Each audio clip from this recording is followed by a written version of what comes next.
वान गुरुद्वारा साहिब 'ਚ ਹੋਏ ਅੱਤਵਾਦੀ ਹਮਲੇ ਤੋਂ ਬਾਅਦ ਹੁਣ ਸਫਾਈ ਦਾ ਕੰਮ ਸ਼ੁਰੂ ਹੋ ਗਿਆ ਹੈ। ਅਫਗਾਨੀ ਸੈਨਾ ਦੀ ਮੌਜੂਦਗੀ 'ਚ ਸਥਾਨਕ ਲੋਕ ਗੁਰੂ ਘਰ ਦੀ ਸਫਾਈ ਕਰ ਰਹੇ ਨੇ।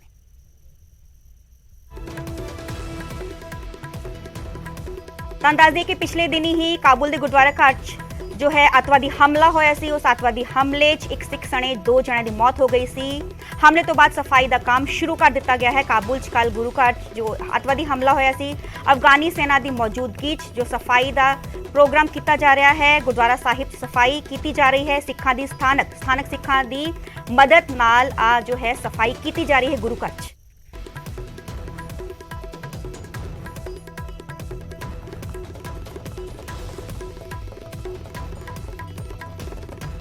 ਹੁਣ खबर अंबाला तो जिथे हरियाणा तो नवे चुने गए राज सभा मैंबर कार्तिके शर्मा ने रोड शो कढ़िया, जिस च वड्डी गिनती च उन्हां दे समर्थक शामिल होए ते फुल्लां दे वर्खा करके कार्तिका शर्मा दा भरवां स्वागत किया गया।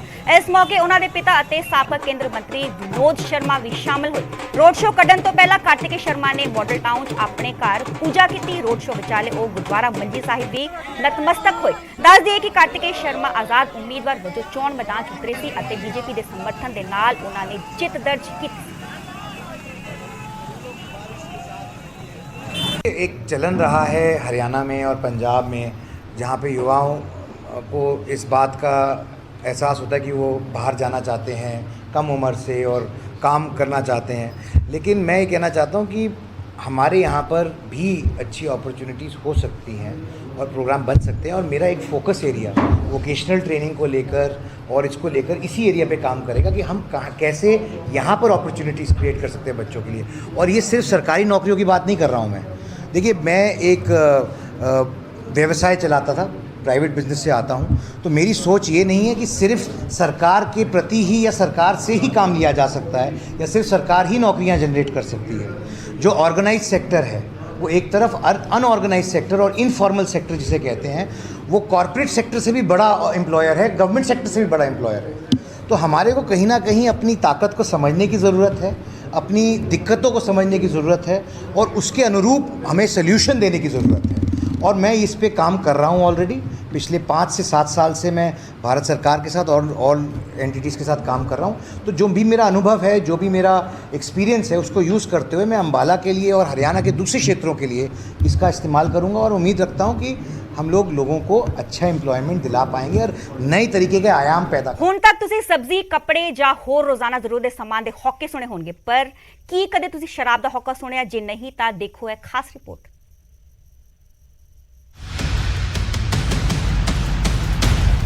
पंजाब च 1 जुलाई तो नवी एक्साइज पॉलिसी लागू हो रही है, तो जाहिर है कि शराब का पुराना कोटा ठेकेदारां वालों कढ़िया जा रहा है।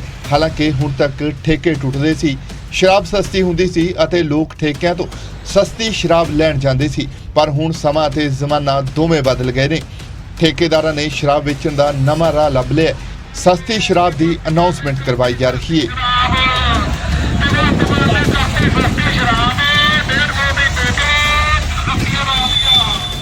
₹150 ਦੀ ਬੋਤਲ, 80 ਦਾ ਦੀਆ ਅਤੇ 40 ਦਾ ਪਊਆ। ਤਸਵੀਰਾਂ ਖਡੂਰ ਸਾਹਿਬ ਦੇ ਪਿੰਡ ਫਤਿਆਬਾਦ ਦੀਆਂ ਨੇ, ਜਿੱਥੇ ਸ਼ਰਾਬ ਠੇਕੇਦਾਰਾਂ ਵੱਲੋਂ ਗੱਡੀ ਤੇ ਸਪੀਕਰ ਫਿੱਟ ਕਰਵਾਇਆ ਗਿਆ ਅਤੇ ਅਨਾਉਂਸਮੈਂਟ ਕਰਵਾ ਕੇ ਸਸਤੀ ਸ਼ਰਾਬ ਦੀ ਮਸ਼ਹੂਰੀ ਕੀਤੀ ਗਈ ਹੈ।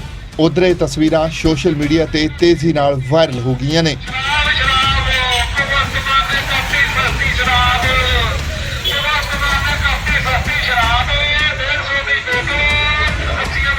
खैर, कोई समा सी जदों शराब दियां खाली बोतलों लई होके लगदे सी, पर हुण उही होके भरियां बोतलों लई लगदे ने। शराब घर घर पहुँच रही है। नशा लीगल है।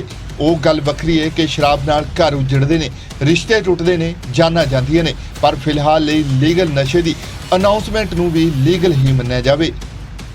तरनताਰਨ तो सिद्धार्थ अरोड़ा, न्यूज़ 18 पंजाब।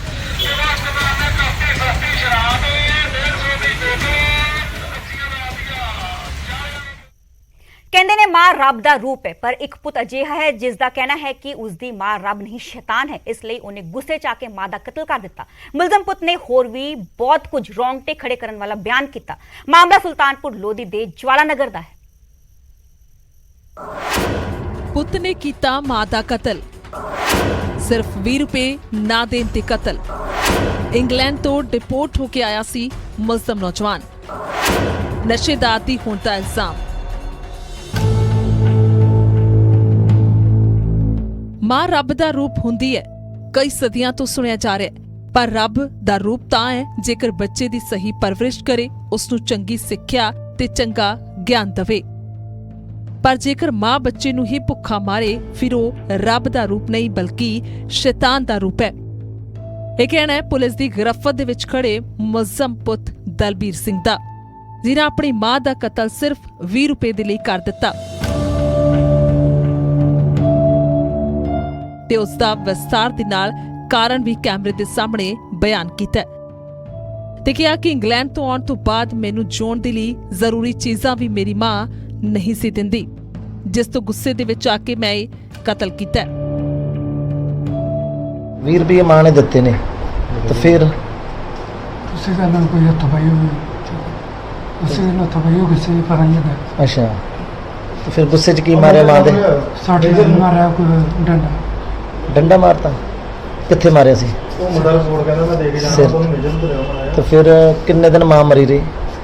ਕੋਈ 5-6 ਦਿਨ ਤੇ ਖਾਣ ਲਈ ਰੋਟੀ ਨਹੀਂ ਹੁੰਦੀ। ਹੂੰ ਤੇ ਜੇ ਮੈਂ ਬਾਹਰ ਗੁਰਦੁਆਰੇ ਖਾਣ ਜਾਂਦਾ ਸੀ, ਉਹ ਕਹਿੰਦੇ ਕੱਪੜੇ ਛੋਟੇ ਆ, ਪੂਰੇ ਪਾ ਕੇ ਆ। ਹੂੰ। ਸਾਰੀਆਂ ਮਾਵਾਂ ਰੱਬ ਦਾ ਰੂਪ ਨਹੀਂ ਹੁੰਦੀਆਂ। ਜੇ ਰੱਬ ਦਾ ਰੂਪ ਮਾਂ ਨੇ ਬਣਨਾ ਤਾਂ ਬੱਚੇ ਦੀ ਸਹੀ ਪਰਵਰਿਸ਼ ਕਰੇ। ਦਰਅਸਲ ਸੁਲਤਾਨਪੁਰ ਲੋਧੀ ਦੇ ਜਵਾਲਾ ਨਗਰ ਦੇ ਵਿੱਚ 75 ਸਾਲਾ ਬਜ਼ੁਰਗ ਕੁਲਵਿੰਦਰ ਕੌਰ ਦਾ ਕਤਲ 16 ਜੂਨ ਨੂੰ ਹੋਇਆ, ਜਿਸ ਦੀ ਲਾਸ਼ ਕਰੀਬ 4 ਤੋਂ 5 ਦਿਨ ਦੇ ਕਰੀਬ ਘਰ ਦੇ ਅੰਦਰ ਹੀ ਸੀ ਤੇ ਕਾਤਲ ਪੁੱਤ ਦੇ ਮੁਤਾਬਿਕ ਵਾਰ ਕਰਨ ਤੋਂ ਬਾਅਦ ਕਰੀਬ 1 ਘੰਟੇ ਬਾਅਦ ਮਾਂ ਦੀ ਮੌਤ ਹੋਈ। ਯਾਨੀ ਜੇਕਰ 1 ਘੰਟੇ ਦੇ ਦੌਰਾਨ ਬਜ਼ੁਰਗ ਨੂੰ ਕੋਈ ਵੇਖ ਲੈਂਦਾ ਤਾਂ ਬਚਾਇਆ ਜਾ ਸਕਦਾ ਸੀ।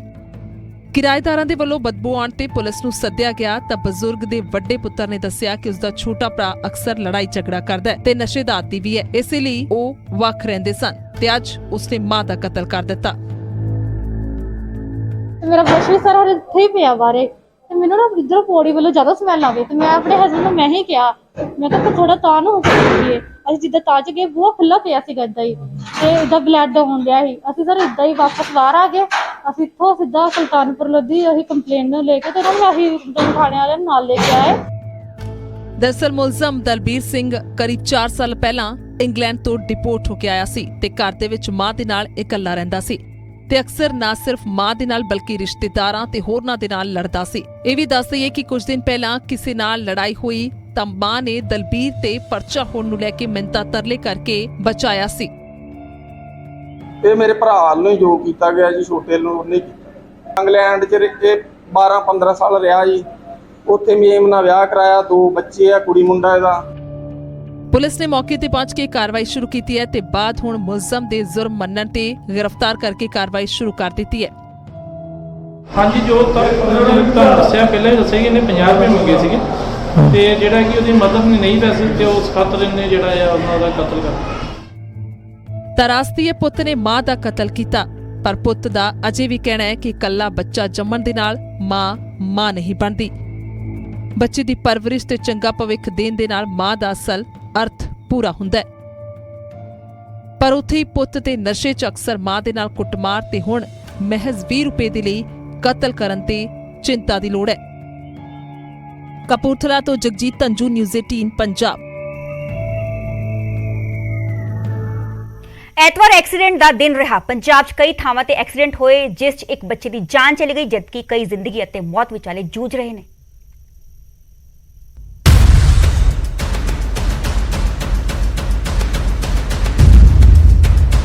18 ਲੱਖ ਦੀ ਗੱਡੀ ਤੇ ਦੇਸੀ ਸ਼ਰਾਬ। ਜੀ ਹਾਂ, ਤਸਵੀਰਾਂ 'ਚ ਨਜ਼ਰ ਆ ਰਿਹਾ ਹੈ ਵਿਅਕਤੀ ਸ਼ਰਾਬ ਦੇ ਨਸ਼ੇ ਧੁੱਤੇ, ਕੋਲ ਚਿਕਨ ਪਿਆ, ਇੱਕ ਦੇਸੀ ਦਾਰੂ ਦੀ ਬੋਤਲ ਪਈ ਹੈ। ਡੈਸ਼ਬੋਰਡ ਤੇ ਪਏ ਫੋਨ ਤੇ ਮੰਮੀ ਦੀ ਕਾਲ ਆ ਰਹੀ ਹੈ, ਪਰ ਮੰਮੀ ਨੂੰ ਕੀ ਪਤਾ ਸੀ ਕਿ ਉਸਦੇ ਪੁੱਤਰ ਨੇ ਕੀ ਚੰਦ ਚਾੜ ਦਿੱਤਾ ਹੈ। ਅਸਲ 'ਚ ਇਹ ਮਾਂ ਦਾ ਲਾਡਲਾ ਇੰਨਾ ਵਿਗੜਿਆ ਕਿ ਸ਼ਰਾਬ ਦੇ ਨਸ਼ੇ 'ਚ ਇੱਕ ਮੋਟਰਸਾਈਕਲ ਸਵਾਰ ਨੂੰ ਟੱਕਰ ਮਾਰ ਦਿੱਤੀ। ਕੋਈ ਹੋਸ਼ ਨਹੀਂ ਬੰਦੇ ਨੂੰ, ਇੰਨੀ ਸ਼ਰਾਬ ਪੀਤੀ ਹੋਈ। ਤੁਸੀਂ ਦੇਖ ਹੀ ਸਕਦੇ ਹੋ ਕੀ ਹਾਲ ਹੈ ਲੋਕਾਂ ਦਾ। ਆਹ ਗੱਡੀ ਦੀ ਬੋਤਲ ਸ਼ਰਾਬ ਪਈ ਵਿੱਚ, ਆਹ ਦੇਖੋ ਘਰੋਂ ਫੋਨ ਆ ਰਿਹਾ। ਤੁਸੀਂ ਹੁਣ ਦੇਖੋ ਆਪ ਹੀ ਲੋਕਾਂ ਦਾ ਹਾਲ ਦੇਖ ਲਓ ਕੀ ਹਾਲ ਹੈ। ਮਾਮਲਾ ਕਪੂਰਥਲਾ ਦੇ ਸੁਭਾਨਪੁਰ ਦਾ ਹੈ, ਜਿੱਥੇ ਕਰੇਟਾ ਗੱਡੀ 'ਚ ਸਵਾਰ ਇਸ ਵਿਅਕਤੀ ਨੇ ਇੱਕ ਮੋਟਰਸਾਈਕਲ ਸਵਾਰ ਰਾਹਗੀਰ ਨੂੰ ਟੱਕਰ ਮਾਰ ਕੇ ਗੰਭੀਰ ਜ਼ਖਮੀ ਕਰ ਦਿੱਤਾ ਹੈ। ਮੋਟਰਸਾਈਕਲ ਦੂਰ ਝਾੜੀਆਂ 'ਚ ਜਾ ਡਿੱਗਿਆ, ਜਦਕਿ ਲਹੂ ਲਹਾਨ ਨੌਜਵਾਨ ਸੜਕ ਤੇ ਪਿਆ ਤੜਫਦਾ ਰਿਹਾ। ਪਰ ਨਸ਼ੇ 'ਚ ਟੱਲੀ ਇਸ ਮਹਾਸ਼ੇ ਨੂੰ ਕੋਈ ਸੁਰਤ ਨਹੀਂ ਕਿ ਉਸਨੇ ਕੀ ਕਾਰਨਾਮਾ ਕੀਤਾ ਹੈ। ਕਾਰ ਚਾਲਕ ਦਾ ਨਾਮ ਸਤਵੀਰ ਸਿੰਘ ਦੱਸਿਆ ਜਾ ਰਿਹਾ ਹੈ।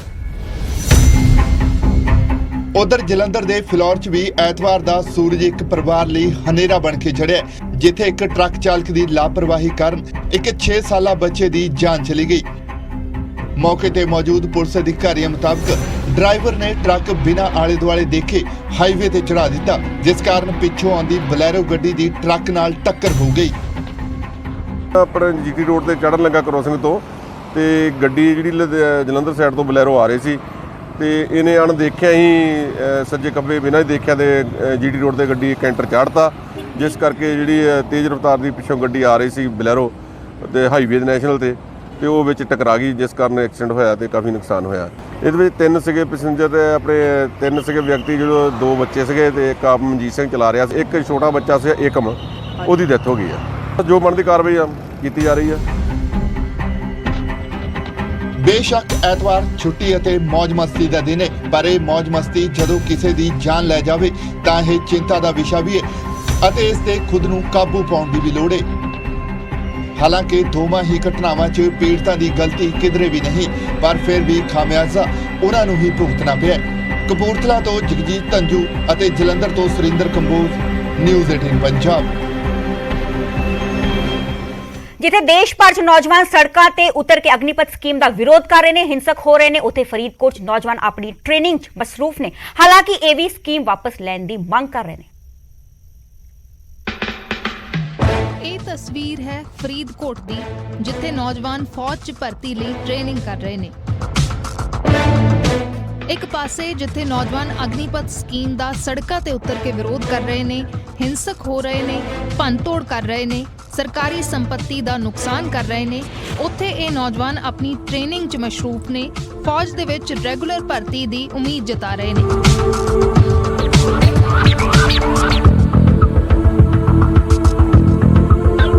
ਕੋਈ ਪ੍ਰਦਰਸ਼ਨ ਨਹੀਂ, ਕੋਈ ਹਿੰਸਾ ਨਹੀਂ, ਪਰ ਮੰਗ ਇਹਨਾਂ ਨੌਜਵਾਨਾਂ ਦੀ ਵੀ ਉਹੋ ਹੀ ਹੈ।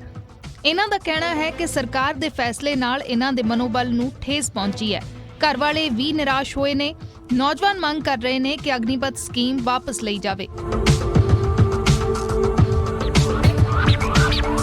ਅਸੀਂ ਇੱਥੇ ਪ੍ਰੈਕਟਿਸ ਕਰਦੇ ਪਏ ਹਾਂ, ਬਸ ਸਰ ਦੀ ਉਮੀਦਾਂ 'ਤੇ ਟਿਕੇ ਹੋਏ ਹਾਂ ਵੀ ਸਰ ਨੇ ਸਾਨੂੰ ਕਈ ਵਾਰ ਉਮੀਦ ਦਿੱਤੀ ਆ ਕਿ ਕੋਈ ਗੱਲ ਨਹੀਂ, ਪੇਪਰ ਵੀ ਹੋਊਗਾ ਤੇ ਭਰਤੀ ਵੀ ਹੋਊਗਾ, ਲੇਕਿਨ ਸਾਨੂੰ ਘਰੋਂ ਵੀ ਫੋਨ ਆਉਂਦੇ ਪਿਆ ਵੀ ਤੁਸੀਂ ਆ ਜਾਓ ਵਾਪਸ, ਵੀ 4 ਸਾਲ ਬਾਅਦ ਤੁਸੀਂ ਕੀ ਕਰੋਗੇ, ਹੁਣ ਵੀ ਬੇਰੁਜ਼ਗਾਰ ਧੱਕੇ ਖਾ ਰਹੇ ਹੋ, 4 ਸਾਲ ਬਾਅਦ ਵੀ ਤੁਸੀਂ ਬੇਰੁਜ਼ਗਾਰ ਹੀ ਰਹੋਗੇ, ਫਿਰ ਤੁਹਾਡੇ ਜਾਣ ਦਾ ਫਾਇਦਾ ਕੀ। ਨੌਜਵਾਨਾਂ ਨੇ ਕਿਹਾ ਕਿ ਅਸੀਂ ਵੀ ਸੋਚਿਆ ਸੀ ਪ੍ਰਦਰਸ਼ਨ ਦਾ, ਪਰ ਸਾਡੇ ਕੋਚ ਸਾਨੂੰ ਉਮੀਦ ਦੇ ਰਹੇ ਨੇ ਕਿ ਸਰਕਾਰ ਜ਼ਰੂਰ ਫੈਸਲੇ ਤੇ ਮੁੜ ਵਿਚਾਰ ਕਰੇਗੀ। ਹਾਂਜੀ, ਅਸੀਂ ਵੀ ਸੋਚਿਆ ਕਿ ਅਸੀਂ ਜਾ ਕੇ ਵਿਰੋਧ ਕਰੀਏ, ਅਸੀਂ ਸਰ ਨੂੰ ਵੀ ਕਿਹਾ ਸੀ, ਪਰ ਸਰ ਨੇ ਕਿਹਾ ਕਿ ਤੁਸੀਂ ਹੌਸਲਾ ਰੱਖੋ, ਇਹ ਸਾਰਾ ਕੁਝ ਵਾਪਸ ਲਿਆ ਜਾਏਗਾ, ਸਰਕਾਰ ਲਊਗੀ ਵਾਪਸ ਸਾਰਾ ਕੁਝ, ਤੇ ਉਹਦੇ ਕਰਕੇ ਅਸੀਂ ਚੁੱਪ ਬੈਠੇ। ਸੈਨਿਕ ਅਕੈਡਮੀ ਚਲਾ ਰਹੇ ਸੰਚਾਲਕ ਨੇ ਵੀ ਅਗਨੀਪਥ ਸਕੀਮ ਨੂੰ ਗਲਤ ਦੱਸਿਆ। ਕਿਹਾ ਕਿ ਮੈਂ ਵੀ 18 ਸਾਲ ਆਰਮੀ 'ਚ ਨੌਕਰੀ ਕੀਤੀ ਹੈ, ਇਹ ਸਕੀਮ ਕਾਮਯਾਬ ਨਹੀਂ ਹੋਏਗੀ। ਨਾਲ ਹੀ ਉਹਨਾਂ ਨੇ ਕਿਹਾ ਕਿ ਅਸੀਂ ਧਰਨੇ ਪ੍ਰਦਰਸ਼ਨਾਂ ਤੋਂ ਬੱਚਿਆਂ ਨੂੰ ਰੋਕ ਰਹੇ ਹਾਂ। ਦੇਖੋ ਜੀ, ਜੋ 4 ਸਾਲ ਵਾਸਤੇ ਜੋ ਇਹ ਯੋਜਨਾ ਆਈ ਹੈ ਤਾਂ ਗਲਤ ਹੈ ਜੀ, ਇਹਦੀ ਤਾਂ ਮੈਂ ਨਿੰਦਿਆ ਕਰਦਾ ਹਾਂ। ਔਰ ਬਾਕੀ ਜੋ 4 ਸਾਲ ਦੀ ਯੋਜਨਾ ਹੈ ਇਹ ਤੁਹਾਡੇ ਅੱਗੇ ਆਪਣੇ ਆਪ ਆ ਜਾਏਗੀ, ਕਿਉਂਕਿ ਇਹ ਬਿਲਕੁਲ ਸਕਸੈਸਫੁਲ ਨਹੀਂ ਮੰਨਦਾ ਮੈਂ, ਕਿਉਂਕਿ ਮੈਂ 18 ਸਾਲ ਮੈਂ ਵੀ ਆਰਮੀ 'ਚ ਨੌਕਰੀ ਕਰਕੇ ਆਇਆ। ਕਿਉਂਕਿ 4 ਸਾਲ 'ਚ ਬੱਚਾ ਤਿਆਰ ਹੀ ਨਹੀਂ ਹੁੰਦਾ ਜੀ, 8-8 9-9 ਸਾਲ 'ਚ ਸਿਪਾਹੀ ਬਣਨ ਲੱਗੇ, ਉਹਨੂੰ ਸਿਪਾਹੀ ਬਣਨ ਦੇ ਟਾਈਮ ਲੱਗ ਜਾਂਦਾ ਹੈ। ਔਰ ਜੋ 6 ਮਹੀਨੇ ਦੀ ਟ੍ਰੇਨਿੰਗ ਹੈ, ਉਹ ਬੱਚੇ ਦਾ ਨਾ ਤਾਂ ਕੋਈ ਮੋਰਲ ਮੋਟੀਵੇਸ਼ਨ ਰਹਿਣਾ ਹੈ, ਨਾ ਹੀ ਉਹਦਾ ਤੁਸੀਂ ਰੈਜੀਮੈਂਟ ਖਤਮ ਕਰ ਰਹੇ ਹੋ, ਨਾਮ ਨਮਕ ਨਿਸ਼ਾਨ ਕੋਈ ਚੀਜ਼ ਰਹਿਣੀ ਨਹੀਂ। ਇਹ ਨੌਜਵਾਨ ਸ਼ਾਂਤੀ ਦੇ ਨਾਲ ਸਰਕਾਰ ਨੂੰ ਫੈਸਲਾ ਵਾਪਸ ਲੈਣ ਦੀ ਅਪੀਲ ਕਰ ਰਹੇ ਨੇ। ਸਰਕਾਰੀ ਸੰਪत्ति ਦਾ ਨੁਕਸਾਨ ਕਰਨ ਦੇ ਲਈ ਨਹੀਂ ਨਿਕਲੇ। ਅਗਨੀਪਥ ਯੋਜਨਾ ਦੇ ਵਿਰੋਧ ਦੇ ਵਿੱਚ ਇਹ ਇੱਕ ਵੱਖਰੀ ਤਸਵੀਰ ਹੈ। ਫਰੀਦਕੋਟ ਤੋਂ ਨਰੇਸ਼ ਸੇਠੀ, ਨਿਊਜ਼ 18।